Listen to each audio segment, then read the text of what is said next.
সবাই বসি ভাইয়া ছবি নিব সরেন। আজকে আমাদের গত 24 ঘন্টায় কিছু গুরুত্বপূর্ণ বিষয় নিয়ে আপনাদেরকে ব্রিফ করার জন্য আমি আপনাদের সামনে উপস্থিত হয়েছি।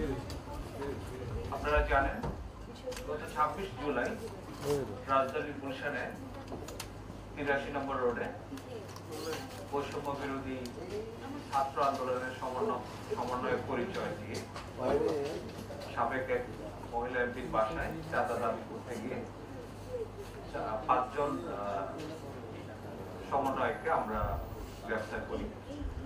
এই ঘটনার যে তদন্ত সেটা বর্তমানে অব্যাহত রয়েছে। মধ্যে গ্রেফতারকৃত যে 4-5 জন ছিল তার মধ্যে 4 জন 5 দিনের রিমান্ডে রয়েছে। এই ঘটনার সূত্রপাত গত 17 জুলাই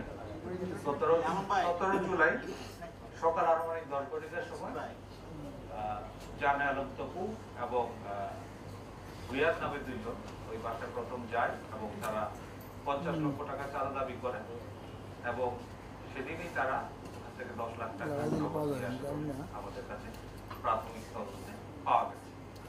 পরবর্তীতে 19 জুলাই রাত 10:30টায় তারা বাকি টাকা 40 লাখ টাকা দেওয়ার জন্য চাপ সৃষ্টি করে এবং আবার এই ঘটনা চলে যায়। পরবর্তীতে তারা ওখান থেকে চলে আসে এবং 26 জুলাই আরো লোকজন বাড়িয়ে তারা পুনরায় যায় এবং বাকি টাকা প্রদানের জন্য চাপ সৃষ্টি করে। এক পর্যায়ে বাসায় উপস্থিত যারা সিদ্দিক জাফর নামের ব্যক্তি উনি পুলিশকে সংবাদ দিলে পুলিশ ঘটনাস্থলে যায় এবং ঘটনাস্থল থেকে 5 জনকে হাতে গ্রেফতার করে এবং একজন পালিয়ে যায়। তদন্তে প্রাপ্ত তথ্য অনুযায়ী পলাতক ব্যক্তির নাম জানে আলম তপু, যে কিনা নিজেকে বৈষম্য ছাত্র আন্দোলনের সমন্বয়ক হিসেবে পরিচয় প্রদান করে।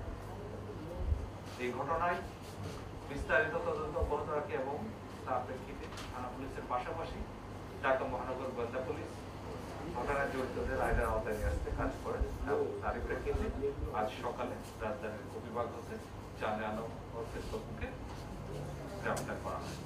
এই নিয়ে এই মামলায় এ পর্যন্ত মোট 6 জনকে গ্রেফতার করা হয়।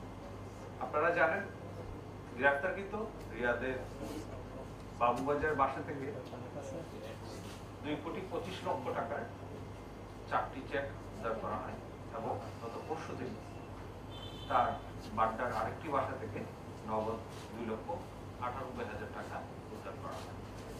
এই ঘটনায় আর যারা জড়িত তাদের আইনের আওতায় নিয়ে আসা এবং ঘটনার মূল রহস্য উদ্ঘাটনে আমাদের তদন্ত কাজ অব্যাহত রয়েছে। প্রিয় সাংবাদিকবৃন্দ, আপনারা জানেন সাম্প্রতিক সময়ে রাজধানীর আইন শৃঙ্খলা পরিস্থিতি বিনষ্ট করার জন্য কিছু লোক বিভিন্নভাবে অপচেষ্টা অব্যাহত রেখেছে। তারই প্রেক্ষিতে আমরা আমাদের যে গোয়েন্দা নজরদারি সেটা অব্যাহত রেখেছি এবং আমাদের যে প্রিভেন্টিভ কাজ সেগুলো অব্যাহত রেখেছি। এই ধারাবাহিকতায় গত 24 ঘন্টায় রাজধানীর বিভিন্ন স্থান থেকে কার্যক্রম নিষিদ্ধ আওয়ামী লীগ এবং তার অঙ্গ সংগঠনের 8 জন নেতাকর্মীকে গ্রেফতার করা হয়। গ্রেফতারকৃতরা হলো ঢাকা মহানগর দক্ষিণের স্বেচ্ছাসেবক লীগের 31 নম্বর ওয়ার্ডের সাধারণ সম্পাদক এস.এম. জালাল, ঢাকা দক্ষিণ 33 নম্বর ওয়ার্ডের 2 নম্বর ইউনিট আওয়ামী লীগের সাধারণ সম্পাদক মোহাম্মদ শিবলু, কুমিল্লা জেলা আওয়ামী লীগের 13 নম্বর কার্যনির্বাহী সদস্য আফজালুন নেসা হাসান বাসের, কিশোরগঞ্জের কুলিয়ারচর উপজেলা আওয়ামী লীগের যুগ্ম সাধারণ সম্পাদক মোহাম্মদ জসিমউদ্দিন হোসেন লিটন, নিষিদ্ধ ঘোষিত ছাত্রলীগের ঢাকা বিশ্ববিদ্যালয় শাখার জসিমউদ্দিন হলের যুগ্ম সাধারণ সম্পাদক আশিকুর রহমান, ঢাকা মহানগর উত্তর আওয়ামী লীগের সহসভাপতি ও বাংলাদেশ আওয়ামী যুবলীগের সাবেক প্রেসিডিয়াম সদস্য মাহবুবুর রহমান হিরণ, আওয়ামী লীগের সাবেক 65 নম্বর ওয়ার্ড কাউন্সিলর শামসুদ্দিন ভুইয়া এবং কার্যক্রম নিষিদ্ধ ঘোষিত আওয়ামী লীগের অঙ্গ সংগঠন গাজীপুর মহানগর মুক্তিযোদ্ধা প্রজন্ম লীগের সভাপতি মোহাম্মদ মিজানুর রহমান।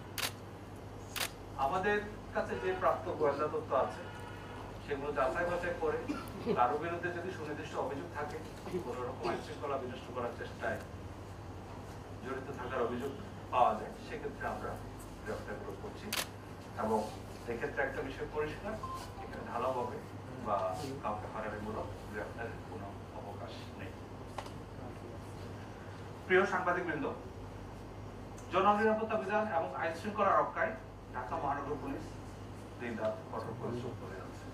আপনারা জানেন আমাদের যে নিয়মিত টহল কার্যক্রম, চেকপোস্ট ইত্যাদি চলমান রয়েছে। গত 24 ঘন্টায় ঢাকা মহানগরের 50টা থানায় 489টি টহল টিম দায়িত্ব পালন করে। এর মধ্যে দিনে 268টি এবং রাত্রে 268টি এবং দিনে 221টি। এছাড়া বিভিন্ন গুরুত্বপূর্ণ ও কৌশলগত স্থানে 66টি চেকপোস্ট পরিচালনা করা হয়। গত 24 ঘন্টায় বিভিন্ন অপরাধে জড়িত থাকার অপরাধে 254 জনকে গ্রেফতার করা হয়।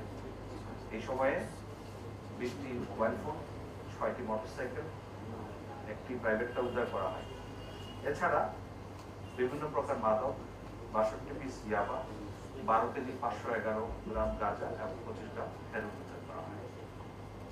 ঢাকা মহানগরের আইন শৃঙ্খলা পরিস্থিতি স্থিতিশীল রাখা এবং জনমনের স্বস্তি দেওয়ার জন্য ঢাকা মেট্রোপলিটন পুলিশের এই কার্যক্রম অব্যাহত রয়েছে এবং আশা করি সামনের দিনগুলোতে আইন শৃঙ্খলা পরিস্থিতি আরো ক্রমশ উন্নতি হবে। আপনাদের সবাইকে অনেক ধন্যবাদ।